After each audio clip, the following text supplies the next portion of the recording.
జై Vinayaka marriage bureaus actually అసలు ఎందుకు ఈ ఇంటెన్షన్? నిజంగా బ్యూరోస్ని నమ్మి పెళ్ళిళ్ళు చేసుకుంటున్న వాళ్ళు ఉన్నారా స్టిల్ ఇప్పుడు? ఎందుకంటే లాట్ ఆఫ్ లవ్ మ్యారేజెస్ జరుగుతున్నట్టు కనిపిస్తుంది సొసైటీ చూస్తే. సో అప్రోచ్మెంట్ ఎలా ఉంది దానికి సంబంధించి? 100% అండి. అంటే మ్యారేజ్ బ్యూరో ఎందుకు కన్సల్ట్ కావాలని అడుగుతున్నారా మీరు? Yeah exactly. వస్తున్నారా? ఎందుకు అంటే లవ్ మ్యారేజెస్ ఎక్కువగా సొసైటీలో జరుగుతూ ఉన్నాయి. 100% బాగుందండి. లవ్ మ్యారేజ్ చేసుకున్న వాళ్ళు సక్సెస్ అయిన వాళ్ళు చాలా తక్కువ. అప్పుడు ఏమనిపిస్తుంది అంటే మనం ఆ టైంలో మనకు చేసుకోవాలి ఇంట్రెస్ట్ ఒకరి మీద మనకు పెంచుకుంటాం, అట్లా ముందుకు తీసుకువెళ్తుంది. అది పోయిన తర్వాత ఏమవుతుంది, ఒకరి మధ్య ఒకరికి ఈగోలు స్టార్ట్ అవుతాయి. అప్పుడు జాతకాల పరిహారం కనిపిస్తుంది. అప్పుడు నువ్వెంత, నీకుంది, నాకుంది, అట్లా ఆటోమేటిక్గా వాళ్ళ మధ్య ఇరిగేషన్స్ ఇస్తుంటాయి. ఆటోమేటిక్గా సంఖ్య మనం లవ్ మ్యారేజ్ చేసుకున్న వాళ్ళు ఎంతవరకు సక్సెస్ అవుతున్నారు ఈ కాలంలో? దాదాపు వెనకకే వస్తున్నారు. అదే మనము అరేంజ్ మ్యారేజ్ చేసుకున్నారు అనుకోండి, అరేంజ్ మ్యారేజ్ అయితే మనం పలు విధాలుగా అన్ని విధాలుగా ఆలోచించి ఇస్తారు తల్లిదండ్రులు. ఇప్పుడు అబ్బాయి శాలరీ ఎంత, ప్రాపర్టీస్ ఏమున్నాయి, పేరెంట్స్ ఎలా ఉన్నారు. ఇప్పుడు పాతకాలంలో వెళ్ళినాం అనుకోండి, అటు 7 తరాలు చూడాలి, ఇటు 7 తరాలు చూడాలి. ఇప్పుడు 7 తరాలు చూడకపోయినా కూడా అబ్బాయి మంచివాడా, వాళ్ళ ఫ్యామిలీ బాగుందా అనేది పక్కాగా చూస్తున్నారు కదా. చూసి అబ్బాయి ఇప్పుడు మనం అరేంజ్ మ్యారేజ్ చేసినప్పుడు అబ్బాయి కూడా ఒక భయం అనేది ఉంటుంది. నలుగురు పెద్దలు వస్తారు, కూర్చుంటారు, మాట్లాడతారు, అది వేరే ఉంటుంది. అదే ఇప్పుడు లవ్ మ్యారేజ్ చేసుకున్న వాళ్ళు ఉన్నారనుకోండి, ఆ పెద్దలు రావడానికి కూడా సరే ఇష్టపడరు.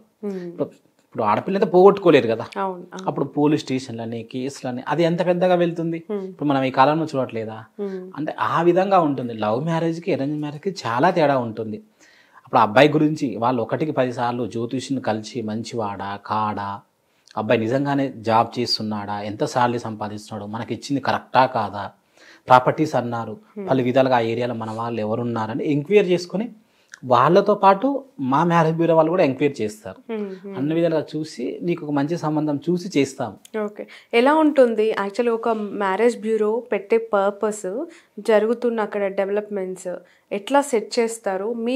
మీరు ఎదుర్కొనే అనుభవాలు ఏంటి? ఒక పెళ్ళిళ్ళ పేరయ్యా అనేవాడు ఇంతకుముందు, ఆబ్వియస్లీ ఇప్పుడు మిమ్మల్ని అలానే పిలవాలేమో.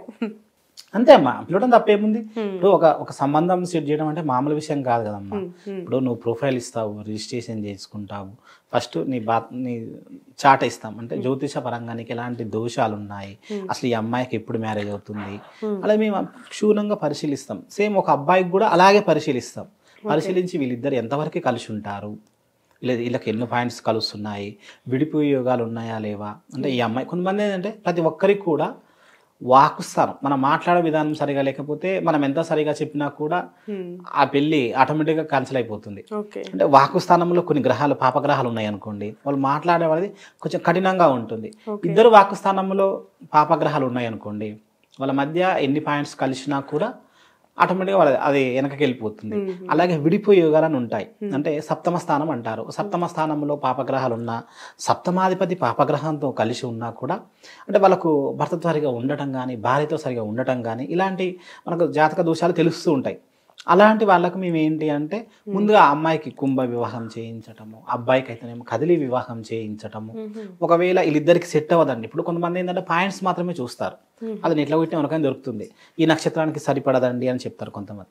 అలా కాకుండా విడిపోయేగాలు ఉన్నాయా లేవా, వీళ్ళిద్దరు ఎంతవరకు కలిసి ఉంటారు అది చూసి ఆ తర్వాత ఈ అబ్బాయి ఇచ్చిండాడు. ఇప్పుడు బయోడేటా ఉంటుంది, బయోడేటాలో నాకు ఇంత ప్యాకేజ్ ఉందండి, నేను జాబ్ చేస్తున్నాను, నేను యూఎస్ఏలో ఉంటున్న H1B వీసా ఉంది, గ్రీన్ కార్డు ఉంది, ఇలాంటి. ఇప్పుడు యూకేలో ఉన్నారు అనుకోండి, ఇట్లా ఉంటాయి కదా. ఇప్పుడు కెనడా ఉందనుకోండి, పిఆర్ ఉందా అని అడుగుతాము, యూకేలో పిఆర్ ఉందా అని, ఎక్కడ ఉంటున్నావు బాబు, నీకైనా అక్కడ అడ్రస్ ఇవ్వు, అంటే నీ కంపెనీ ఉంటుంది. ఇప్పుడు మనం శాలరీ సర్టిఫికేట్ పంపించినాం అనుకోండి, ఆటోమేటిక్గా మనం ఎట్లా కొడితే ఆ కంపెనీ కొడితే ఆ కంపెనీలో ఈ అబ్బాయి ఏదో తెలిసిపోతుంది. అంటే శాలరీస్ అక్కడ రావుగా, తెలుస్తుంది అబ్బాయి దాంట్లో ఎంప్లాయా కాదా. ఆటోమేటిక్గా ఆ ఎంప్లాయ్ అక్కడ ఉన్న అబ్బాయి ఇప్పుడు ఒక ఫీల్డ్లో ఉన్నారనుకోండి, ఆ ఫీల్డ్లో వాళ్ళకు ఆటోమేటిక్గా ఈ కంపెనీ ఎలా ఉంటుంది, ఈ కంపెనీలో ఈ అబ్బాయి పని చేస్తుంది లేదా తెలిసిపోతుంది. అలాగే వాళ్ళ ఇంటి పేరు ఉంటుంది, వాళ్ళ క్యాస్ట్లోనైతే, ఒక క్యాస్ట్లో అయితే ప్రాణం ఇంటి పేరు వాళ్ళు మనకు తెలుస్తున్నారు. ఆ విధంగా ఎంక్వైరీ చేయడం జరుగుతుంది. మేము ఎంక్వైరీ చేసేదే కాకుండా వాళ్ళని కూడా తల్లిదండ్రులు కూడా అదే పని మీద ఉంటారు. ఈ అబ్బాయి కరెక్ట్ అయితే చెప్పింది, ఈ అబ్బాయికి ప్రాపర్టీస్ కూడా చాలా ఎక్కువ చూపిస్తారు కదా, మామూలుగా తక్కువ ఉంటే ఎక్కువ చూపిస్తారు. సో చూపిస్తున్నారు, ఇది ఎంత 10 ఎకరాల భూమి ఉందండి, మాకు ఎకరం 1 కోటి రూపాయలు పోతుంది, అడిగితే ఒక 50 lakhs కూడా ఉండకపోవచ్చు, అంటే పెరుగుతుంది కదా. అంటే అది ఇప్పుడు ప్రాపర్టీస్ ఎక్కువ పెట్టడం తప్పలేదమ్మా, కానీ అబ్బాయి నిజంగా జాబ్ చేస్తున్నాడా మంచివాడా ఎంక్వైరీ చేసుకోవడం మంచిది. అదే అమ్మాయి విషయానికి వచ్చిందండి, ఇప్పుడు అబ్బాయికి తక్కువ అమ్మాయిలు ఏం తక్కువ ఉండట్లేదు, వాళ్ళు కూడా చక్కగా చదువుకొని వాళ్ళతో పాటు సేమ్ శాలరీ తీసుకుంటున్నారు, సేమ్ ప్రాపర్టీస్ కూడా ఇచ్చేస్తున్నారు తల్లిదండ్రులు. మా అమ్మాయి ఉంది మాకు అబ్బాయి ఉంది, సో ఆ అబ్బాయికి ఎంతో మా అమ్మాయి కూడా అంతే ఇస్తాము. అట్లా ఆ విధంగా చూసి 10 విధాలుగా ఎంక్వైరీ చేసి మీకు ఒక సంబంధం సెట్ చేయడం జరుగుతుంది. ఒక ప్రొఫైల్తో అయిపోదు కదమ్మా, ఒక సంబంధం సెట్ చేసిన తర్వాత చాలా ఉంటాయి అందులోనే. ఇక మాట్లాడేది ఉంటుంది, పెళ్ళి ఎక్కడ, మాకు ఎంగేజ్మెంట్లో చేసి ఇవ్వాలి, ఈ విధాలుగా మేము పలు విధాలుగా దగ్గరుండి కూర్చొని, అంటే మనం రిజిస్ట్రేషన్ చేసిన కానీ స్టార్ట్ అవుతే మ్యారేజ్ అయ్యే వరకు కూడా మేము వెంబటే ఉంటాం. మీకు ఎలాంటి డౌట్స్ ఉన్నా కూడా ఇప్పుడు కొన్ని యాప్స్ ఉంటాయమ్మా, ఇప్పుడు కొన్ని మ్యాట్రిమోనీలు ఉంటాయి, దాంట్లో రిజిస్ట్రేషన్ కావాలంటే కొన్ని చూస్తూ ఉంటాం. కానీ ఇప్పుడు దాంట్లో ఇద్దరు రిజిస్ట్రేషన్ అయ్యారు అనుకోండి, వాళ్ళ గురించి వీళ్ళు అన్ని ఎంక్వైరీ చేసుకోగలుగుతారా? ఎలా అడుగుతారు? ఏమంటారు, అమ్మో మీకు ఇప్పుడే ఇంత ఉంది, ఇంత అనుమానాలు ఉన్నాయి, ఇది ముందు ముందు ఎలా ఉంటుంది అని అంటారు. అదే మేమైతే మనం రిజిస్ట్రేషన్ చేసుకున్నప్పుడు ఇప్పుడు మీరు ఏదైతే మాకు బయోడేటాలో నింపిస్తారో మాకు అవే చూపించండి అని చెప్తాం. దగ్గరుంటే మేము పెళ్లి వరకు మేము దగ్గరుండి చాలా కాన్ఫ్లిక్ట్స్ అండి. ఇంతకుముందు మీరు అన్నారు చాలా మంది చూస్తారు జాతకాలు కుదిరిపోయాయని పెళ్లిళ్ళు చేస్తున్నారు కానీ విడిపోతున్నారు. అసలు ఒక జంట కలవడానికి విడిపోవటానికి కొన్ని గణాలు కలవాలి అంటారు, అసలు ఎన్ని గణాలు కలవాలి, వాళ్ళకున్న వ్యత్యాసాలు ఎలా చూస్తారు? మేజర్లో ఒక 3 పాయింట్లు వివరించండి మాకు. ఒకటమ్మా, ఫస్ట్ ఏం చూస్తారంటే 36 పాయింట్స్ ఉంటాయి జాతక పరంగా చూడండి. 36 పాయింట్స్కు 18 పాయింట్స్ కలవాలి. ఆ 18 పాయింట్స్ మెయిన్ పాయింట్స్ ఉంటాయి. ఇప్పుడు గణాలు ఉంటాయి కదా, కూటమిలు ఉంటాయి, ఇవన్నీ మేము లెక్కేసి ఓకే ఇది ఓకే గణాలలో 36లో ఒక 18 పాయింట్స్, ఒక 20 కలిసినాయి, 25 కలిసినాయి, ఓకే. ఆ తర్వాత సప్తమ స్థానం ఉంటుంది, అంటే సప్తమ స్థానంలో శని భగవానుడు ఉన్నా, కుజుడు ఉన్నా, రాహు ఉన్నా, ఇట్లా ఏంటంటే పాపగ్రహాల వీక్షణ ఉన్నా, అంటే డిగ్రీలలో చూడాలి అది. అది చూసిన తర్వాత ఓకే ఇద్దరికి సేమ్ అలానే ఉన్నాయి అనుకోండి, ఖచ్చితంగా వీళ్ళు కష్టం అవుతుంది అని చెప్పేస్తాం. ఆ తర్వాత వాక్కు స్థానం ఉంటుంది, ప్రతి ఒక్కరు కూడా మాట్లాడే విధానం ఎలా ఉండాలి, వినసొంపుగా ఉండాలి. ఇప్పుడు కొంతమంది ఏంటంటే అలా మంచి గుణం ఉన్నా కూడా వాళ్ళు మాట్లాడే విధానం గట్టిగా ఉంటుంది, హార్ష్గా ఉండొచ్చు. శని భగవానుడు ఉన్నాడు అనుకోండి, కుజుడు అనుకోండి, కొంచెం కఠినంగా మాట్లాడేటట్టు మాట్లాడుతుంటారు, తీసేసినట్టు మాట్లాడుతుంటారు. అట్లాంటిది అదే అమ్మాయికి ఉందనుకోండి, అబ్బాయి భరిస్తాడా? అబ్బాయికి ఉన్నా కూడా ఈ కాలంలో అమ్మాయిలు భరించడం ఒక కష్టమే. అవసరమైన ఇంత రాష్గా మాట్లాడుతున్నావు తీసేసి, అబ్బాయికి ఎంత మంచిగా చూసుకునే గుణాలు ఉన్నా కూడా, ఆ లక్షణాలు ఉన్నా కూడా అమ్మాయి కొంచెం మాట్లాడే విధానంలో పెద్ద దాంట్లో తక్కువ చేసి మాట్లాడుతుండే ఫీలింగ్ వచ్చేస్తుంది. కొన్ని గ్రహాల వల్ల అబ్బాయిలు ఆటోమేటిక్ కొంచెం తక్కువ చేసి మాట్లాడతారు. కొన్ని నక్షత్రాలు ఉంటాయి, కఠినమైన నక్షత్రాలు ఉంటాయి, మొండితనం ఉంటుంది కొంతమందికి. కొన్ని నక్షత్రాలు కొంతమంది సింహరాశి వల్ల కొంచెం ఇగో ఉంటుంది, అంటే అలాంటి వాళ్ళకు మళ్ళీ అదే అలే ఇగో ఉన్న అబ్బాయిని చూసి చేసినాం అనుకోండి ఎలా ఉంటుంది. లగ్నంలో సూర్యుడు ఉన్నా కూడా, వాక్కు స్థానంలో సూర్యుడు కూడా వాళ్ళకి విపరీతమైన షార్ట్ టెంపర్ ఉంటుంది. ఒకే రాశి వాళ్ళు ఉన్న వాళ్ళకి మ్యారేజ్ జరుగుతాయండి. అంటే ఒకే రాశి వాళ్ళకు, ఒకే నక్షత్రం వాళ్ళకు చూస్తే వాళ్ళకు మంచి పాయింట్స్ కలుస్తాయి. కానీ ఇట్లా ఏలినాడు శనిలు, అష్టమ శనిలు, అర్ధాష్టమ శనిలు వచ్చినప్పుడు అవి ఇద్దరు తట్టుకోలేరు. అలాంటప్పుడు అది చేసుకోకుండా ఉంటేనే బెటర్, చేసుకోవద్దని కాదు, చేసుకోకుండా ఉంటేనే బెటర్. ఇట్లా 3 పాయింట్లు చూసి మేము సరిగ్గా చూసి వివాహం చేయడం జరుగుతుంది. ఓకే శర్మ గారు, ఫైనల్ క్వశ్చన్ దీనికి సంబంధించి. యాక్చువల్గా ఇద్దరు మనుషులు కలిస్తే చాలు ఒకటవటానికి, కానీ 2 కుటుంబాలు కలయికే పెళ్లి అని మ్యారేజ్ బ్యూరోస్ అంటూ ఉంటాయి. దేన్ని నమ్మాలంటారు? రెండు నమ్మాలమ్మా. ఇప్పుడు 2 మనసులు కాస్తే మీరు పెళ్లి చేసుకుంటే బాగుంటుంది. అది ఎంతవరకు కలిసి ఉంటుంది ఆ 2 మనసులు? అది జీవితాంతం ఉండాలి. అంటే అరేంజ్ మ్యారేజెస్ కూడా డివోర్స్ అవుతున్న కేసెస్ చూస్తున్నాం మనం ఇప్పుడు సొసైటీలో. సో అలాంటి వాళ్ళకి ఏంటంటే ఇప్పుడు అరేంజ్ మ్యారేజ్ చేసుకున్న తర్వాత ఎందుకు డివోర్స్ అవుతున్నాయంటే సరిగా అవగాహన లేక. ఇంకోటి ఏంటంటే వాళ్ళు కొంతమంది ఏంటంటే ఆడపిల్లలు కానీ మగపిల్లలు కానీ కొంచెం డేట్ ఆఫ్ బర్త్ తప్పియటము, చెప్పే విధానంలో సరిగా మేము ఎంక్వైరీ చేసుకోలేదండి అనటము, ఇలాంటివి చూడటం. ఇంకోటి ఏంటంటే మనం ముందుగా చెప్తాం కదా జ్యోతిషపరంగా ఇవన్నీ జ్యోతిషాన్ని నమ్మకుండా కాదు అనటం కాదు కానీ అమ్మ, ఇంకోటి ఏంటంటే ఎంక్వైరీ కూడా చేసుకోవాలి. ఈ అబ్బాయి కరెక్టా కాదా, మా అబ్బాయికి సెట్ అవుతాడా కాదా. ఇప్పుడు కొన్ని మనం చూస్తాం, నపుసం కూడా వస్తున్నాయి కొన్ని ఈ మధ్య కేసులు. అలాంటివి కూడా ఇప్పుడు యుఎస్ అని వెళ్తున్నారు పిల్లలు చాలా మంది. ఇలాంటివి వెళ్ళినప్పుడు అక్కడ ఏదో అబ్బాయికి నపుసంకత్వం ఉందండి, అసలు అబ్బాయికి అంటే ప్రతి ఒక్కరు డివోర్స్ ఉన్న వాళ్ళు సెకండ్ మ్యారేజ్ కోసం వచ్చేవాళ్ళు ఇవే చెప్తున్నారు. అదే అమ్మాయి విషయం అయితేనేమో ఈ అమ్మాయికి వేరే ఎఫేర్ ఉందండి అందుకే మేము వద్దనుకున్నాము, ఇంకేదో రీజన్ చెప్పటం, పిచ్చి రీజన్స్ అని చెప్పి ఒక ఆడపిల్లని తక్కువ చేసి మాట్లాడటం. అదే అబ్బాయి విషయాలు ఏమో వేరేగా అసలు మ్యారేజ్కి పనికిరాడనే విధంగా ఇలాంటి నిందలు వేసి ఇట్లా డివర్స్ తీసుకోవటం.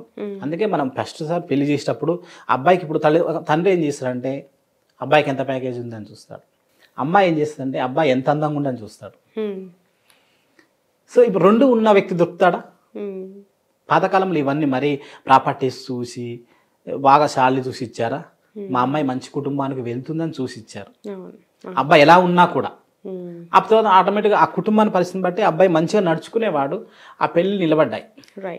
ఇప్పుడున్న పెళ్లిళ్ళే అందుకే మా మ్యారేజ్ బోర్డులో అయితే ఒకటైతే గట్టిగా చెప్పగలనమ్మా, నేను ఇంతవరకు చేసిన మ్యారేజ్లలో నేను 13 years నడిపిస్తున్నాను, 13 years అవుతుంది.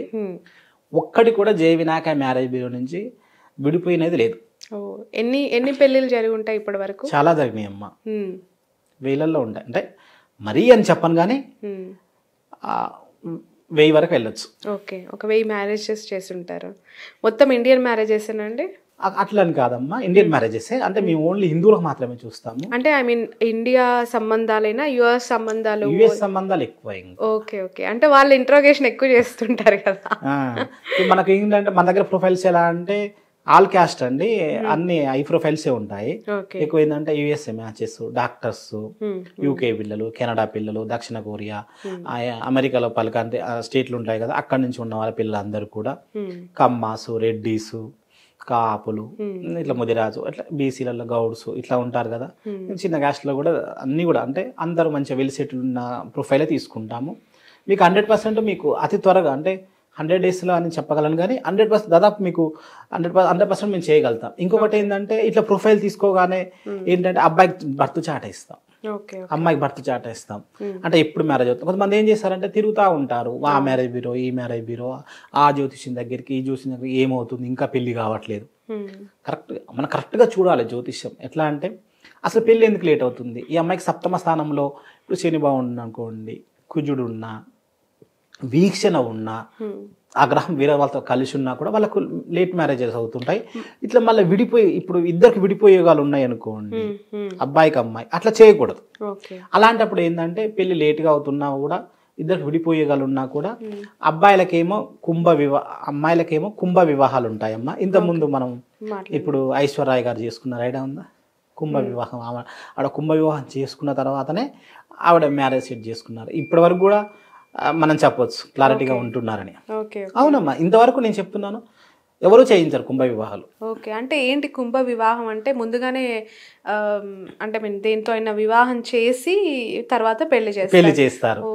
శ్రీమన్నారాయణకి, అది కూడా భగవంతునికి, శ్రీమన్నారాయణకు వివాహం ఒక అమ్మాయితోని కళ్యాణం చేపించి అప్పుడు మేము అమ్మాయికి వివాహం సెట్ చేస్తాము. ఒకవేళ మాకు అంటే ఇప్పుడు మా దగ్గర రిజిస్ట్రేషన్ చేసుకున్న వాళ్ళకే చేస్తాను కదా, ఎవరైనా జ్యోతిషం చూయించుకున్నా కూడా ఈ అమ్మాయికి ఇంకా మ్యారేజ్ అవ్వట్లేదు ఏమైందన్నా కూడా మేము కుంభ వివాహం చేపించి, అంటే రావి చెట్టుకు వేప చెట్టు కలిపి పెళ్లి చేయాలి. అప్పుడు చేసి